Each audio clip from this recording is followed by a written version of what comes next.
வணக்கம். என் குருநாதர் எழுத்து சித்தர் பாலகுமார சார் அவர்களை மனதார வணங்கிவிட்டு உங்களுடன் பேசத் தொடங்குகிறேன்.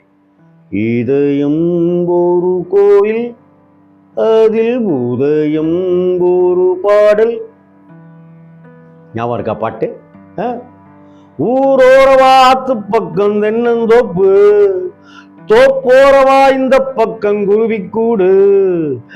ஆண் குருவிதான் இரையை தேடி போயிருந்தது. ஜுஜும் ஜும் ஜுஜும் ஜுஜும் ஜும் ஜுஜும் ஜும் ஜும் ஜும் ஜும் ஜுஜும் ஜும் ஜுஜும். ஞாபகம் இருக்கா இந்த பாட்டு? எப்படிப்பட்ட பாட்டு? நான் பாடும் மௌன ராகம் கேட்கவில்லையா, யார் வீட்டில் ரோஜா பூ பூத்ததோ. ஞாபகம் இருக்கா?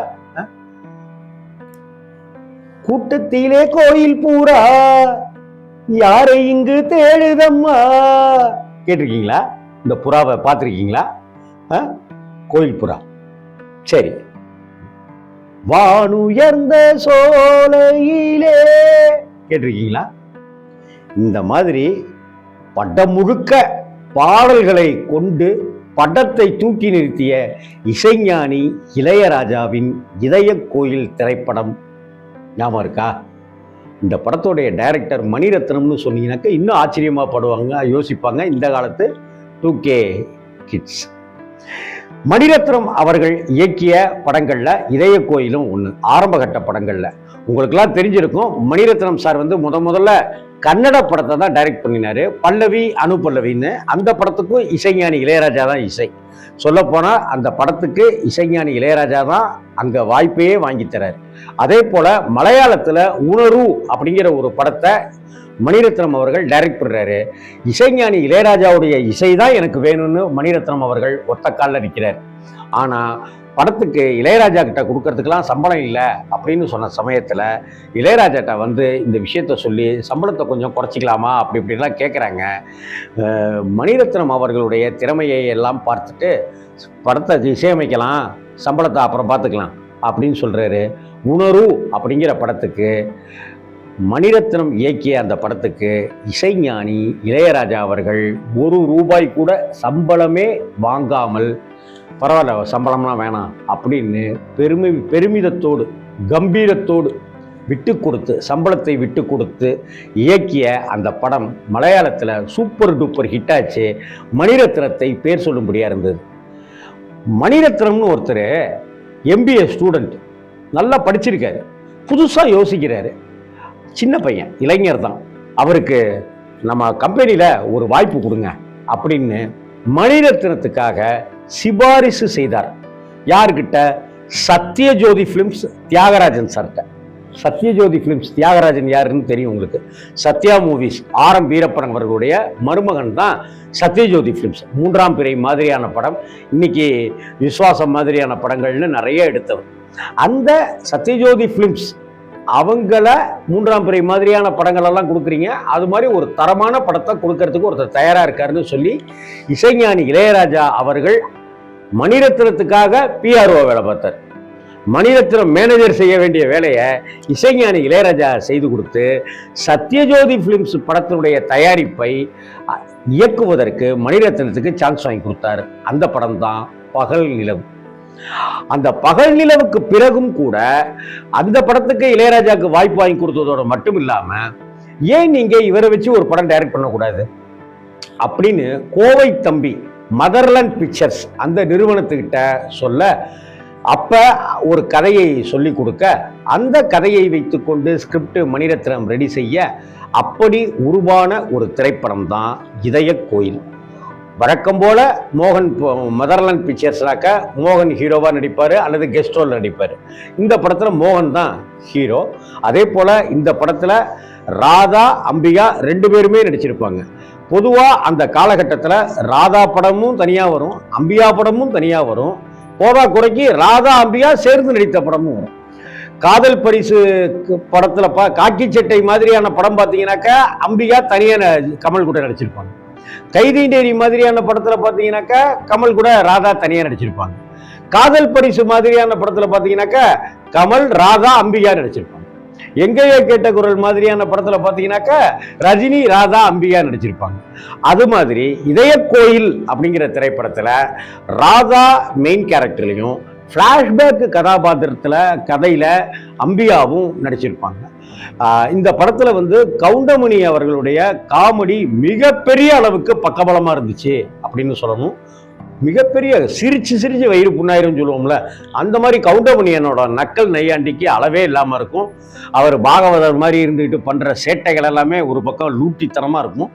இதை தவிர இந்த படம் தான் ஒரு பாடகனாக வரணும், கிராமத்துல இருக்கிறவன். அப்படி கிராமத்துல இருக்கிற அந்த பாடகர் நகரத்துக்கு வந்து வாய்ப்பு தேடுறாரு. அப்படி நகரத்துக்கு வந்து வாய்ப்பு தேடிட்டு இருக்கிற அந்த தருணத்துல நாயகியானவள் நாயகனை தேடி வரா. அப்படி நாயகி சிட்டிக்கு வரும்போது அங்கே வன்புணர்வுக்கு ஆளாக்கப்படுறா.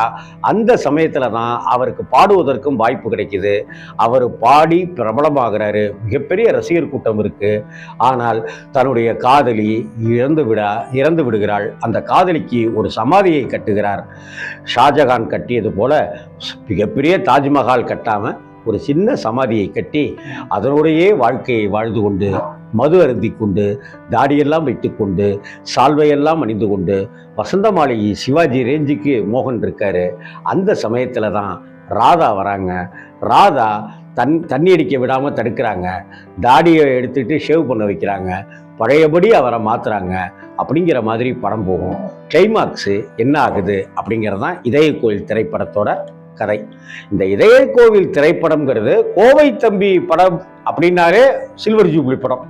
ஆனால் இதய கோயில் படம் வந்து ஒரு 80 நாள் 100 நாள் படமா தான் இருந்துச்சே ஒழிய ஒரு மிக பிரம்மாண்டமான வெற்றியை தரலைங்கிறது மட்டும் உண்மை. ஆனால் அதே சமயத்துல அந்த 80 நாள் 100 நாள் படமாக மாறுவதற்கு ஒரே ஒரு மனிதர் தான் மிகப்பெரிய பக்கபலமாகவும் துணையாகவும் இருந்தார். அவர் தான் இசைஞானி இளையராஜா.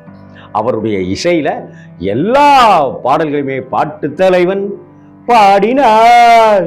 அந்த பாட்டு இதயம் ஒரு கோயில் அதில் உதயம் ஒரு பாடல் இதில் வாழும் தேவி நீ இசையை, அந்த பாட்டு இருக்கு இல்லையா, அந்த பாட்டுக்கு முன்னாடி எம்ஜி வல்லவன் வேற ஒரு பாட்டு எழுதி கொடுக்க அந்த பாட்டு அவருக்கு திருப்தியை தரல. இல்லையா, படத்தினுடைய நாயகிக்கு கல்யாணம்யா, நாயகன் பாடுறான்யா. கிட்டத்தட்ட அவனுக்குள்ளார வச்சிருக்கிற பழைய காதலையும் அதற்குள்ளார வந்திருக்கிற புதிய காதலையும், ஆனால் புதிய காதலியை ஏற்றுக்கொள்ள மனமில்லாமல் தவிக்கிறதையும் கிட்டத்தட்ட என்னை மீட்டெடுத்த ஒரு கடவுளாவே அவன் பாவிக்கிறாயா, அது மாதிரி வேணுயா அப்படின்ட்டுலாம் சொல்ல எம்ஜி வல்லவன் எழுதி கொடுக்க இளையராஜாவுக்கு அது திருப்தியா இல்லை. கடைசியில இளையராஜாவே உட்கார்ந்து எழுதுறாரு. இதயம் ஒரு கோயில் அதில் உதயம் ஒரு பாடல் இதில் வாழும் தேவி நீ இசையை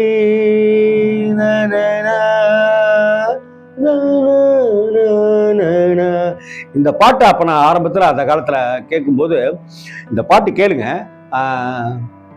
Ming Ming Ming Ming Ming Ming Ming Ming Ming Ming அப்படின்ற ஒரு இசை.